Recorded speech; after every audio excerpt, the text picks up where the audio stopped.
Les habitants de Goma restent sceptiques malgré la signature de l'accord conclu entre les présidents rwandais et congolais à Washington. La Maison-Blanche parle d'un pacte historique négocié par Donald Trump, mais il est très loin de convaincre les Congolais qui attendent beaucoup plus que des mots. Ils parlent tous les jours, mais la guerre ne s'arrête jamais. Aujourd'hui, par exemple, ils signent l'accord de paix, mais depuis ce matin, les combats continuent. Nous demandons à nos dirigeants que les discussions d'aujourd'hui soient équitables et apportent réellement la paix. Que cela ne se passe pas comme avant, où l'on parle et demain la guerre reprend. Cette fois-ci, nous voulons que l'accord apporte la paix, parce que nous, les habitants de Goma, du Nord Kivu, sommes très fatigués de la guerre.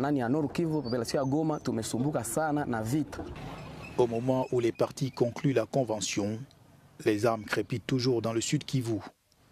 Et les analyses y voient un réel décalage avec la réalité sur le terrain. Déjà, ça fait 3 jours qu'il y a des combats, des affrontements autour de Kamanyola et de Kasiba. Et donc, au moment même où nous sommes en train de parler signature, il y a en ce moment des combats. Et donc, pour beaucoup d'une certaine opinion congolaise, il y a une forme de déconnexion entre les avancées diplomatiques, les victoires diplomatiques signalées et la réalité sur le terrain qui bouge de moins en moins.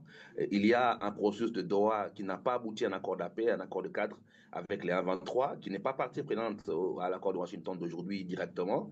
Et donc, il y a une forme de pessimisme ou de scepticisme sur la réalité du terrain. L'accord de Washington est la suite de plusieurs mois d'efforts de paix déployés par les États-Unis et leurs partenaires, dont l'Union africaine et le Qatar. Il finalise un accord signé en juin dernier.